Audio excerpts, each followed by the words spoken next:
Oi, ouvintes, colegas, professores, reitor, vice-reitor e pró-reitores. Eu me chamo Robson Severo, graduando de Português Licenciatura no curso de Letras, integrante do PET Letras. Eu sou Christian Reveles, bacharelando em Língua Portuguesa e também petiano. Hoje estamos aqui com a presença da professora doutora Cassiane Medeiros para responder algumas perguntas que talvez ninguém tenha feito ainda.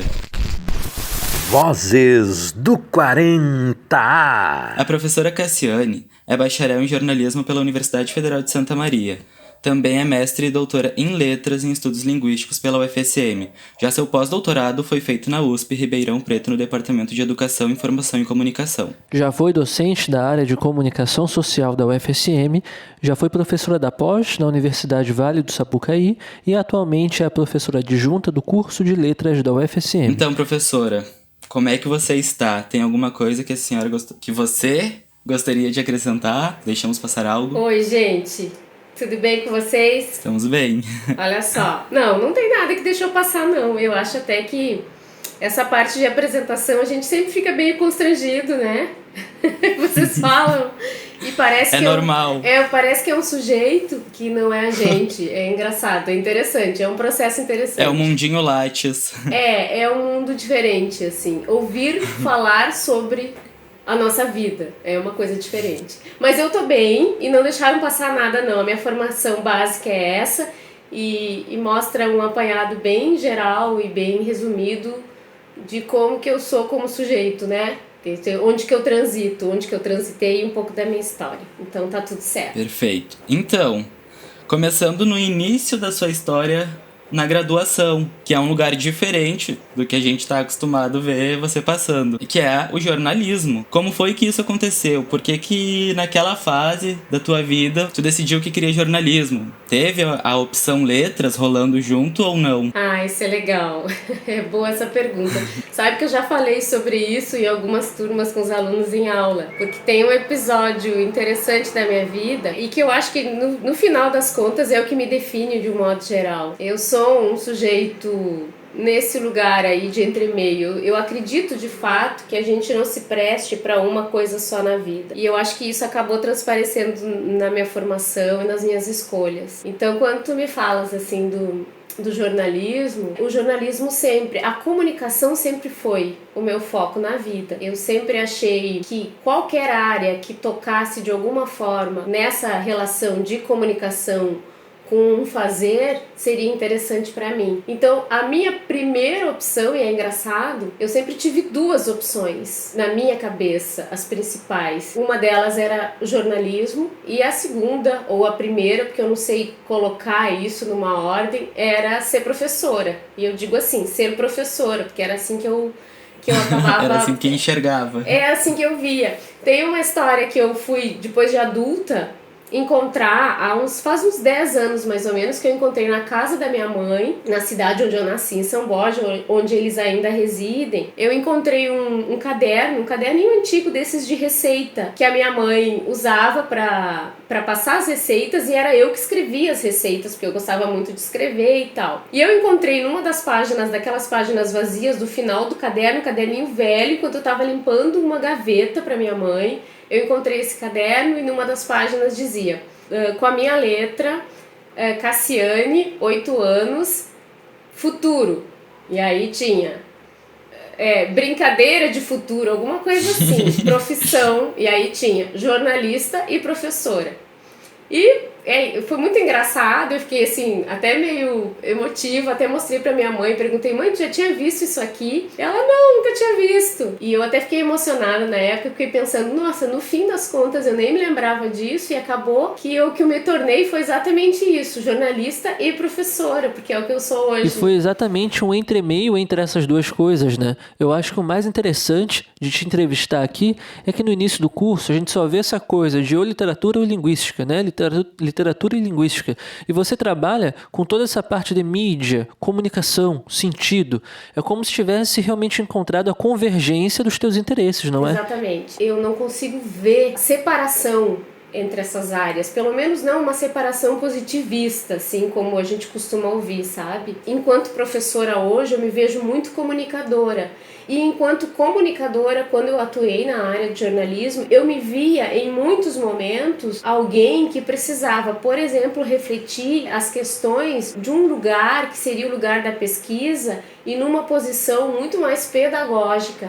Então eu sempre tive um pé aqui e outro pé ali. Não consegui escapar de colocar essas duas áreas em relação. Eu não consigo imaginar, por exemplo, pensar o que me move enquanto pesquisadora hoje, que é pensar questões de linguagem, como que todo o resto funcionaria fora disso, entende? Quando eu estou pensando que a gente está num curso de formação de professores, por exemplo, como é o caso da licenciatura, eu também atuo no bacharelado, mas eu estou falando especificamente dessa questão de ser professora. Eu tento sempre, de algum jeito, colocar para os alunos que a linguagem é determinante para que tudo aconteça. Para que eu possa dar uma boa aula, é importante que eu consiga me comunicar bem. Para que eu possa escrever alguma coisa que toque alguém, eu preciso me comunicar de forma que eu chegue a isso, que eu alcance isso. Então, as coisas para mim, de fato, não estão separadas. O estudo da linguagem é uma coisa muito vasta, né? Atravessa todas as atividades humanas. E eu vejo isso, que muitos graduandos ainda não sabem bem onde se encontrar. A gente vê aquela coisa, literatura, linguística, mas tem todo esse campo de conhecimento, a parte que você trabalha, por exemplo, que atravessa psicologia, história, Sim, ideologia política. Basicamente, o meu interesse também por essa questão, como vocês podem observar, é de muito tempo. Quer dizer, eu não sei precisar quando que comecei a me interessar por linguagem, porque eu não me entendo nem fora disso, né? E eu não entendo que socialmente nós, como sujeitos, estejamos fora, né, desse complexo que é a linguagem, que é a comunicação. Mas, com relação mesmo a essa questão de áreas, eu acabei me encontrando na análise de discurso muito em função disso. Como é uma área que não é nem linguística, que também não é a psicanálise, mas que também não é lá das ciências sociais. E ao mesmo tempo te permite trabalhar com tudo isso. Né? Aborda a questão da linguagem de um lugar que entende que para falar, para dizer e para significar, né, eu preciso de muito mais do que, por exemplo, uma língua ou um código, né? Ou um meio de comunicação, porque eu tenho ali um sujeito que fala, eu tenho um social que estrutura, que ampara, que fundamenta esse sujeito, eu tenho uma história da própria palavra, eu tenho uma história do próprio sujeito, e tudo isso, para significar, é necessário que seja observado. Quer dizer, é todo um complexo de questões que envolvem a questão discursiva. Vozes do 40. Então aí eu me achei. Eu pensei, é isso, para mim é isso. Né? E isso, quando eu ainda estava na graduação em comunicação, quando eu despertei para isso, lendo alguns autores relacionados à semiologia, a mesma lógica. Tá?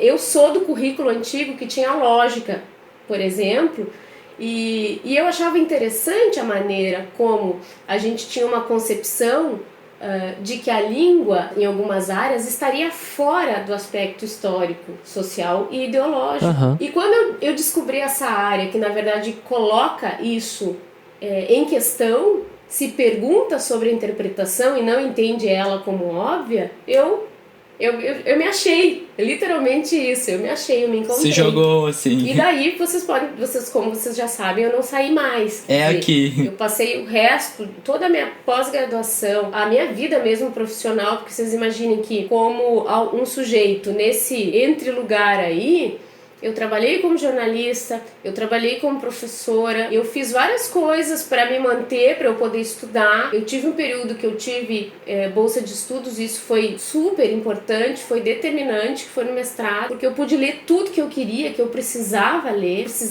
filosofia para entender questões de discurso, eu preciso. E eu costumo dizer sempre isso para os alunos, vocês precisam entender o que envolve, o que fundamenta, o que estrutura a questão da linguagem. Se para isso eu preciso lá recorrer à sociologia, se para isso eu preciso da antropologia, se para isso eu preciso pensar questões, por exemplo, argumentativas, tudo isso interessa para o analista do discurso. Então é um sujeito que precisa estudar sempre, porque eu preciso compreender não o que o texto ou o que o discurso quer dizer, mas como que ele funciona. E aí muda a questão, né? Então, eu não sei, eu não consigo imaginar nada fora disso. Tudo que eu faço é em função de pensar. A minha leitura de mundo está perpassada por isso. E é uma área que traz muita autoconsciência e consciência política também. Eu só pude ter uma aula contigo, né, que na semana seguinte já estava suspenso, mas você tinha recomendado aquele livro da Eni Orlandi, Princípios e Procedimentos. Depois que eu li, foi como se toda uma dimensão subjacente de tudo, das notícias, das redes sociais, das discussões, se desvelasse, que é perceber o quanto as pessoas estão se construindo por trás das palavras. Lembro uma vez você deu exemplo, dizer vote sem medo não é a mesma coisa que dizer vote com coragem, porque tem implícitos diferentes ali, essas escolhas todas, né? Será que o analista do discurso sofre mais? Porque ele enxerga isso tudo o tempo todo, ele percebe o que está acontecendo. Realmente, né? Tu tivesse uma aula só comigo e a gente acabou caindo nesse limbo que é a pandemia e, enfim, estamos nisso, estamos sobrevivendo nisso, estamos mergulhados nisso. Mas, assim, essa frase, na verdade, é uma frase de análise que a própria Eni Orlandi usa para usar como exemplo no Princípios e Procedimentos, né? E com relação à tua pergunta, de fato, é uma pergunta bem pertinente, porque não só o analista de discurso sofre mais, como quem se interessa por essa área. Eu lembro muito dos alunos me dizerem: professora, pelo amor de Deus, eu nunca mais consegui ver o telejornal em paz. Exatamente. Eu não consigo ler alguma coisa sem analisar, eu não consigo nem sair de noite e conversar com alguém sem analisar. A ideologia. E é isso mesmo, eu acho que é mais ou menos por aí, né? Por isso que quando eu falo assim que a AD, ela, na verdade, ela não é só uma teoria, né? Ela acaba sendo um dispositivo de leitura e de interpretação das coisas, do mundo, de tudo que eu posso trabalhar, analisar discursivamente objetos significantes independente da sua materialidade. Então, isso expande muito, né? Conceber que isso que tu disseste é bem importante, o sujeito se constrói ao dizer. Então, por mais que eu tenha uma imagem, que eu tô aqui falando com vocês, que vocês imaginam isso ou aquilo de mim, e isso produz uma certa ansiedade. O Robson, antes da gente começar, falou: eu tô ansioso. Eu disse: eu também. Porque é sempre muito complicado a gente se colocar nesse espelho, né? E o outro sempre pode ser um espelho. É verdade. E quando se trata de um aluno ou de alguém que a gente tem esse tipo de relação, é um espelho diferente, quer dizer, produz alguns efeitos.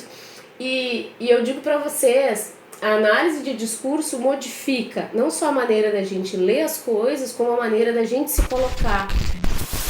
Vozes do 40A.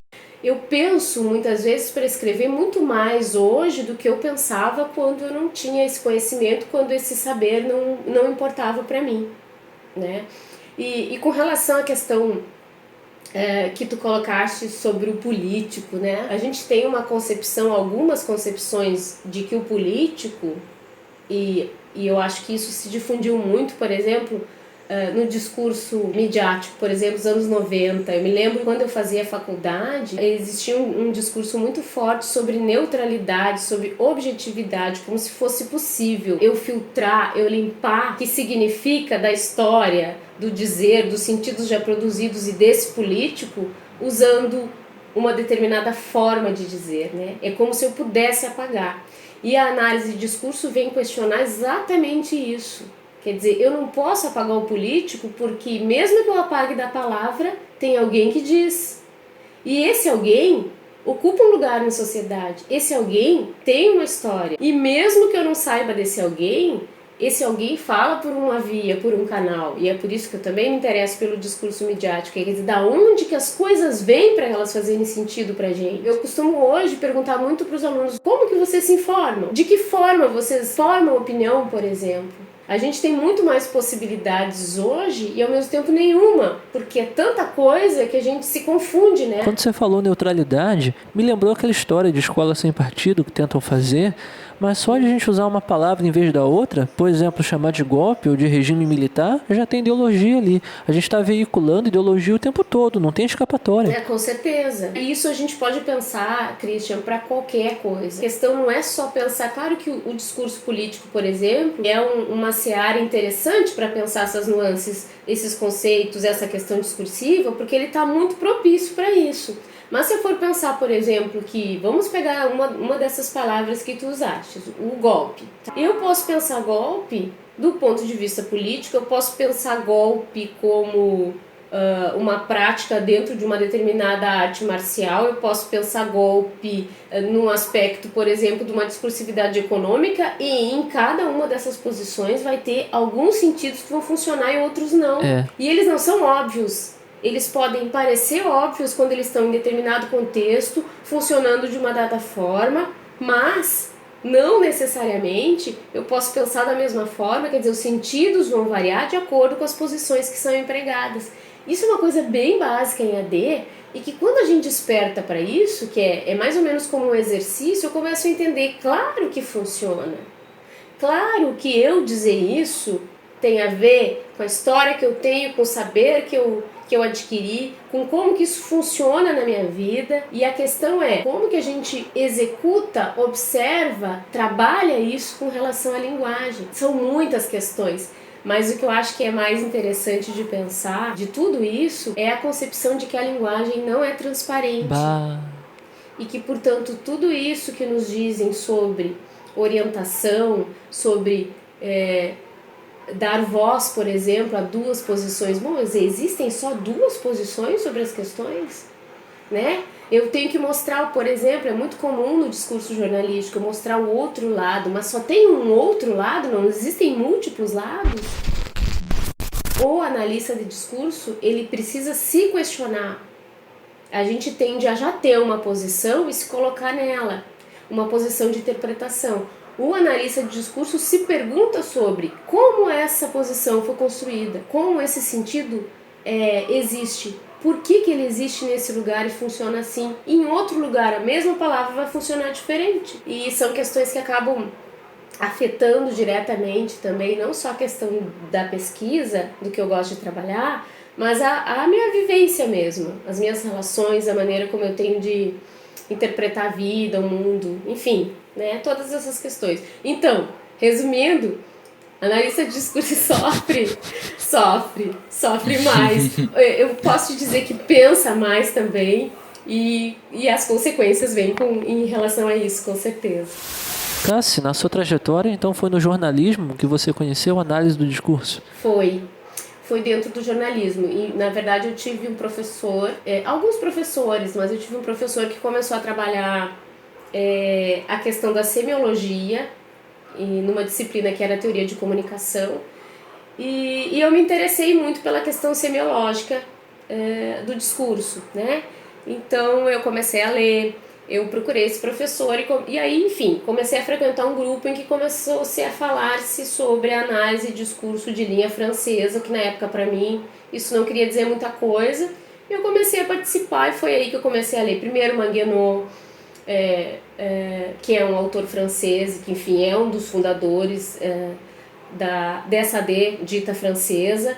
Depois eu fui ler muito Umberto Eco, que eu li todos os livros dele. O meu TCC foi em função daquele livro dele dos 6 passeios pelos bosques da ficção, que eu gostava muito.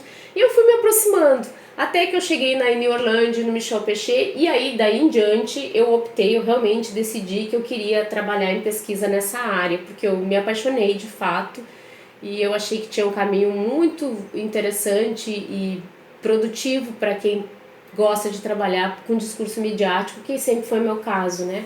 Eu sempre gostei de pensar minha prática também, mesmo quando eu trabalhava em jornalismo, eu sempre me questionava sobre essa produção, sobre essa prática.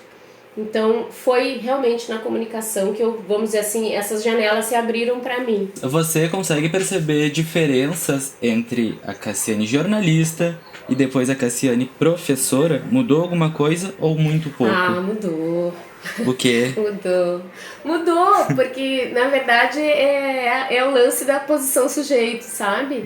Hoje eu sou muito mais uma professora do que uma comunicadora, como eu disse pra vocês. E tem a ver, obviamente, com o meu fazer diário, com a dedicação que eu coloco pra minha prática hoje, né, para a relação que eu estabeleço com os outros sujeitos da área, porque eu me aproximo muito dos alunos e me identifico com os alunos em muitos aspectos, com relação à formação de professores, por exemplo. Então é claro que eu me modifiquei, é claro que esse lugar que eu ocupo, ele é um lugar de escolha minha. E vocês imaginem, eu, na época que eu fiz pós-graduação, fui procurar alguém que trabalhasse com isso e que me aceitasse, porque nós não tínhamos uma pós-graduação tão desenvolvida na universidade na área de comunicação ainda. Estou falando para vocês ali final dos anos 90, tá, guris? Pra vocês terem uma noção. Eu queria trabalhar essas duas coisas e não sabia como. Como é que eu vou dizer? A Cassiane jornalista não tinha as preocupações que a Cassiane professora tem hoje, tá?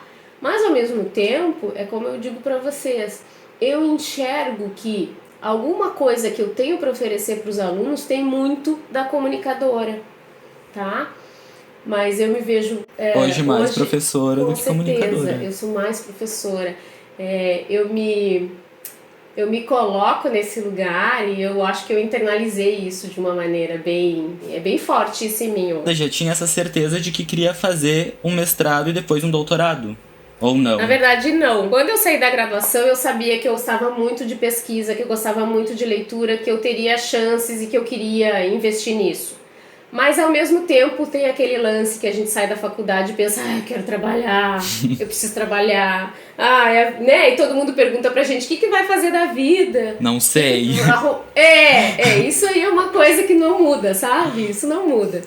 E então, eu também gostava. Eu não escolhi o jornalismo aleatoriamente. Eu me interessava e era uma área que eu gostava.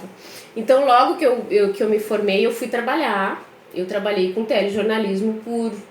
Vamos pensar em um período de 2 anos. Só que nesse período, eu sentia muita falta de estudar, muita mesmo, assim.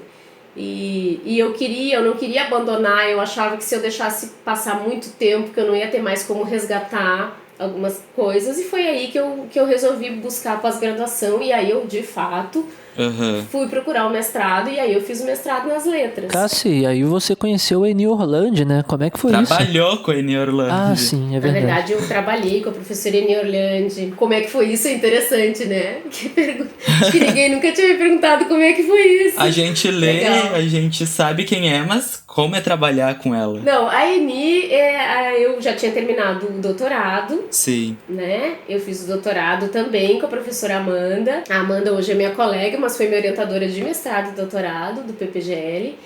E depois desse período, terminei o doutorado. Nessa época, foi o período que eu fui substituta na Facus, quer dizer, eu estava fazendo o doutorado no PPGL e, ao mesmo tempo, eu era professora de jornalismo na Facus, aqui na universidade, né? Sim. Depois que terminei o doutorado, um tempo depois, eu recebi esse convite, tá, da professora Eni Orlandi e da professora Débora Masman, que é uma filha da UFSM, que na época também trabalhava lá na Univas, para compor a equipe do programa de pós-graduação em Ciências da Linguagem da Univas, que era coordenado pela professora Eni Orlandi. E aí eu fui, eu me mudei em 2012, início de 2013, na verdade. E passei esse ano trabalhando com ela lá, com toda a equipe da Univas, era um grupo muito legal. O que eu posso dizer da professora Eni? Eu aprendi muito com ela, não é clichê. Inclusive aprendi a desenvolver uma autoestima de pesquisa que eu não tinha. Por mais que eu já tivesse uma experiência como professora, porque eu já atuava há algum tempo, por mais que eu tivesse uma experiência feliz de pós-graduação, porque eu tive uma aprovação, eu tive bons resultados na minha pós-graduação, eu ainda era inexperiente, especialmente com relação a alguém como a professora Eni Orlandi. Então, quando eu fui para lá trabalhar, eu fui muito ansiosa, muito preocupada e, ao mesmo tempo, muito feliz. E eu fui muito bem recebida. Foi um ano que eu trabalhei muito, que eu aprendi muito, Trabalhar com ela é leve, ela é realmente uma grande pesquisadora, uma grande sujeito, posso dizer assim, dentro da pesquisa. Alguém que te dá voz, e isso é bem importante. Ter um espaço de trabalho em que a gente tem voz é algo muito importante. Então isso eu realmente posso falar da professora Nirlande. Uma das coisas que eu me dei conta trabalhando com ela é que a gente pode desenvolver autonomia de pesquisa. Eu me lembro que eu não precisava, por exemplo, pensar em desenvolver as mesmas questões que ela desenvolvia por trabalhar num grupo junto com ela. Sim. Então isso também eu aprendi. E ela sempre foi, ela é genial, de fato, mas ela não é, como ela mesma diz, ela não é Eni dos livros, né?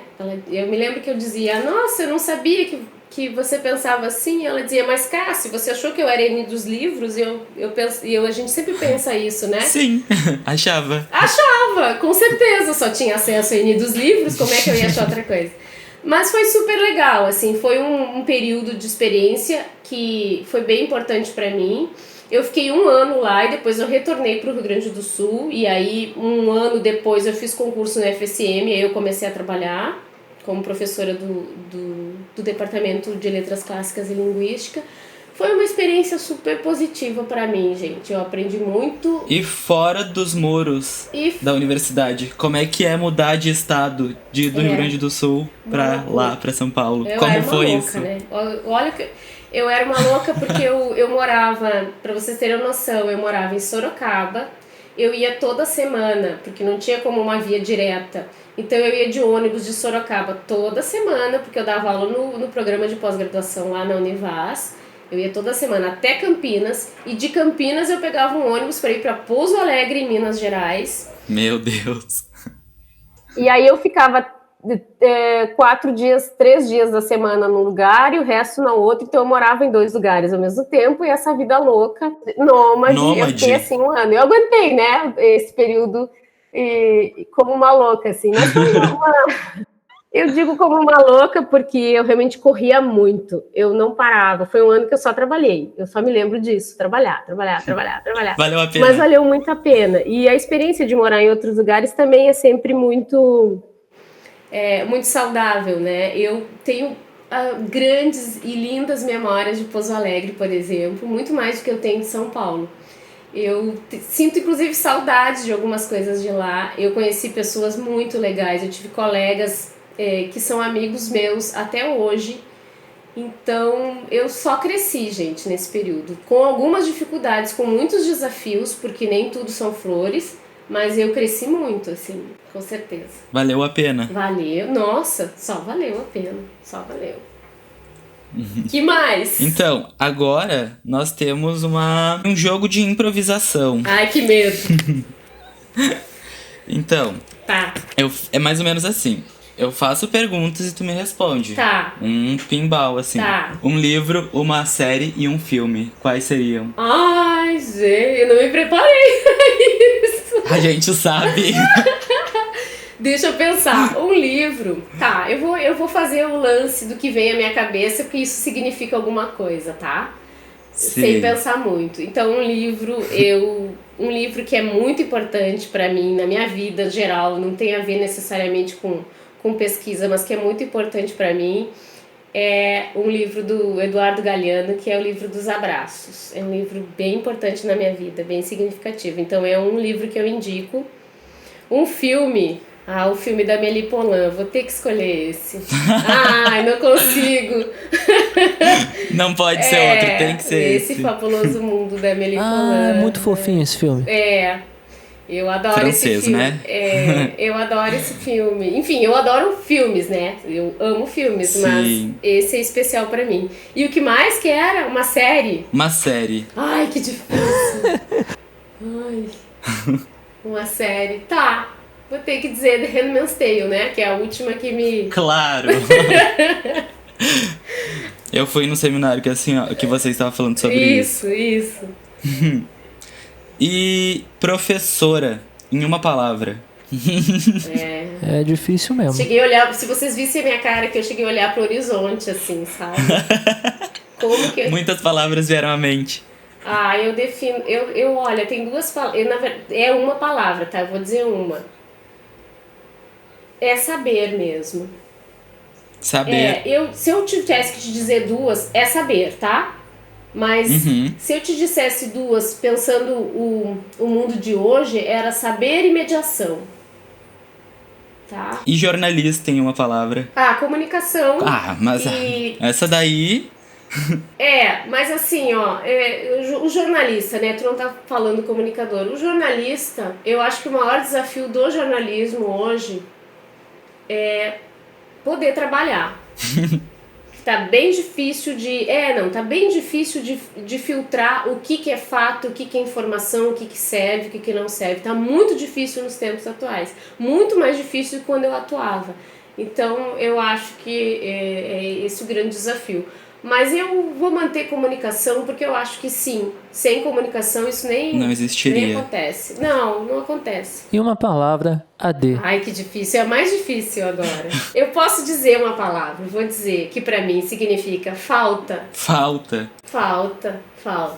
Depois a gente pode conversar melhor, vocês vão entender qual é o significado, de falta. Tem a ver com, na verdade, com essa relação da psicanálise na análise de discurso. O trabalho da AD para mim é procurar essas faltas, esses equívocos que na linguagem se materializam. Sim, tá. Entendi. É isso. Falta. Tá aí. Boa. Vou deixar falta. Vozes do 40. Professora, tu tem que contar uma história engraçada, ou um mico, mais especificamente, que tu passou da graduação ou na viagem pro pós-doutorado, algum lugar assim. Robson,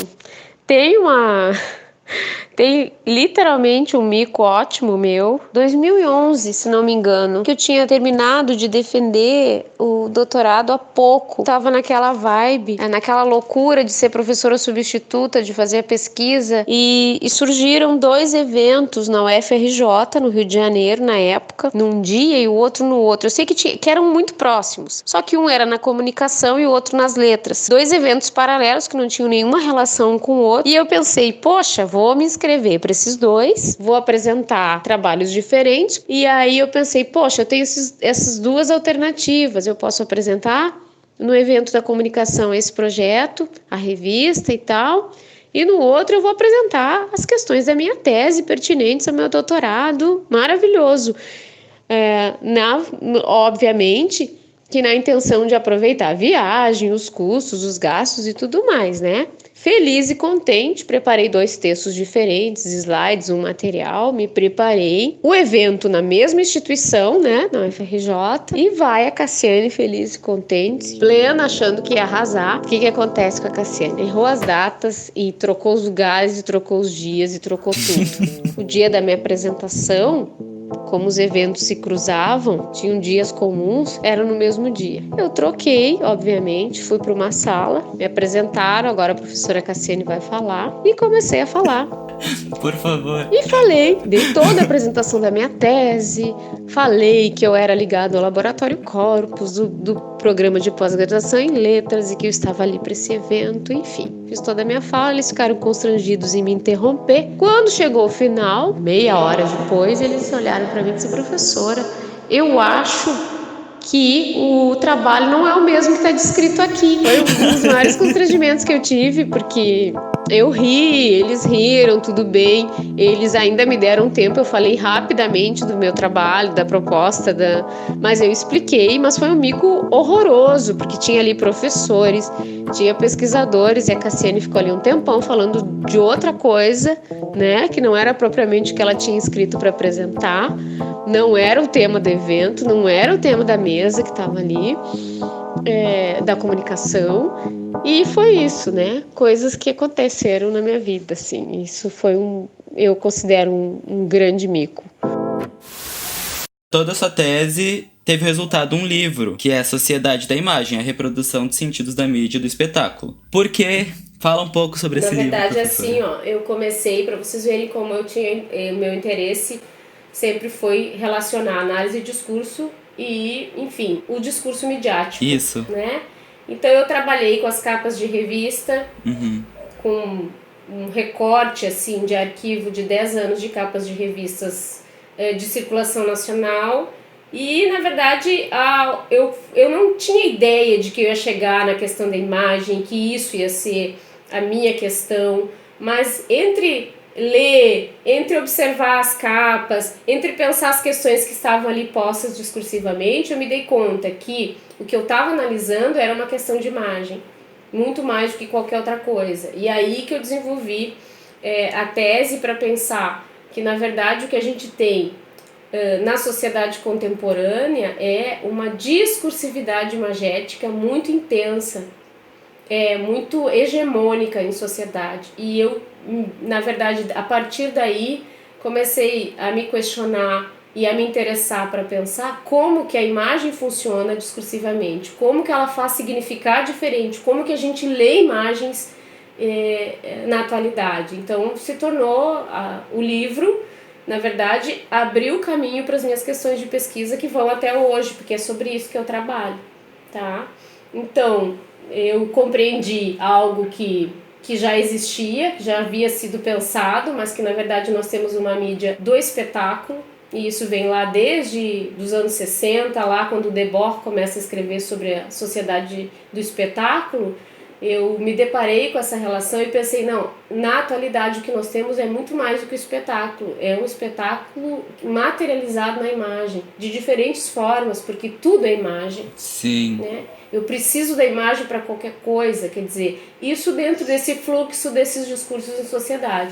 E é isso, é basicamente isso, eu comecei a trabalhar com isso, me interessar por isso e é com que eu trabalho até hoje. Então, professora, para finalizar, que conselho ou dica você teria para quem está iniciando a graduação? Para quem está iniciando a graduação. Ou para o estudante que ainda não se achou, ainda não sabe com o que quer trabalhar. É isso mesmo que eu quero? O que eu sempre digo de saída para os alunos, especialmente para os bichos, as primeiras ali, as disciplinas de base, teóricas, eu sempre falo não departamentalizem o curso. Tentem explorar tudo que for possível. Leiam tudo. Escutem todos os professores. Não separem linguagem, língua de literatura. Tentem aproveitar o que vocês têm à disposição, porque vocês têm muita coisa à disposição. Eu acho que é o único caminho para o encontro de algo que nos toca, que é singular para a nossa vida, que pode ser um caminho para nós, é ter várias possibilidades e compreender essas várias possibilidades. Eu não entendo que a gente possa, por exemplo, chegar no que eu cheguei hoje, de ter um foco X, sem que eu tivesse lido tudo que eu li e que para muitas pessoas poderia não servir para nada. Né? Eu não entendo, por exemplo, que haja uma separação entre a Cassiane, que escreve sobre análise de discurso, e a Cassiane que ama ler Manuel de Barros, por exemplo, e que entende que a maior riqueza do homem é a sua incompletude. Então, é isso, é explorar, é estar aberto para todas as possibilidades, para depois poder dizer, é isso que eu escolho. Eu acho que é isso, o melhor conselho que eu poderia dar. Vou levar pra vida. Tomara. Mas serve pra todos nós, a gente tá sempre aprendendo isso, sabe? Pra sempre, né? Pra sempre. Se tiver uma viagem pra outro estado, vai. Eu fui, sabe? Eu morei, deixa eu ver, eu me formei, eu fui morar em Uruguaiana, depois morei em Santa Cruz do Sul, depois voltei pra Santa Maria, depois morei em Porto Alegre, depois Sorocaba, depois... Enfim, a gente tem que ir indo. Até que voltei pra cá, então... Mas, entendeu? Vendo onde que as oportunidades nos levam e os sonhos também, né, gente? Que é bem importante sonhar. É sim. Então, professora, em nome de todos os petianos do curso de letras, gostaria de agradecer a tua presença aqui. Foi ótimo falar contigo. Tava ansioso, agora tô bem mais calmo. E saber como é que foi essa trajetória da professora Cassiane, que todos no curso de letras gostam. Obrigado de verdade. Que amor. Você teria alguma divulgação, algo que quer falar, algo que acha necessário? Eu acho que quando tudo isso acabar, eu tinha um projeto para esse ano e eu gostaria de dizer, reunir um grupo para trabalhar, para estudar dentro do meu projeto textos diversos, não só textos de análise de discurso, mas textos diversos que importem para as questões de linguagem. Que legal. Isso é uma parte do meu projeto, um projeto novo que eu comecei. ainda no ano passado. Então eu estava construindo um grupo que eu ia, inclusive, dar o nome de Me Diz, que é trabalhar os discursos midiáticos e discurso. Sim. E não deu para começar, porque isso só pode acontecer e começar presencialmente. Então não deu para a gente começar em função da pandemia e da suspensão das atividades, mas eu espero que assim que isso se retomar, que as nossas atividades voltarem, que a gente aos poucos for entrando, enfim, nesse novo normal que nós vamos ter, eu espero formar esse grupo. Então seria legal que quem se interessa por essas questões que eu me interesso, me procurassem para a gente fazer um grupo de leitura, de estudo, um pouco mais descompromissado com questões propriamente de pesquisa e muito mais um grupo de estudo. Então, isso que eu gostaria de, não é nem divulgar, mas enfim, comunicar para o pessoal que se interessar já ir pensando. E... Vai ter fila de espera, eu aposto. Tomara, que bom. Aí a gente tem que arrumar um lugar bem grande, aí fica bem legal. Outra coisa que eu queria dizer, guris, é que eu fiquei super contente. É sempre, a gente tá tão acostumado a falar, né? Mas é sempre uma situação... Eu acho que eu fico tímida mesmo nessas situações de entrevista. Não parece, mas eu sou um pouco tímida. Mas eu gostei muito desse convite. Eu achei que vocês tiveram uma sacada incrível. É um momento legal para fazer isso. É um projeto legal. Ele tem uma... Eu gostei da estética toda, eu gostei de tudo que vocês planejaram. Eu quero dar os parabéns para vocês, porque é bem legal mesmo que iniciativas assim partam dos alunos num momento em que criar está sendo tão difícil. Então eu quero parabenizar vocês e agradecer muitíssimo o convite. Muito obrigado. Muito obrigado, professor. A gente que agradece por disponibilizar um tempo para isso. Se bem que tempo agora... o tempo tá diferente, né? Até isso, o tempo tá diferente. O tempo tá diferente, exatamente.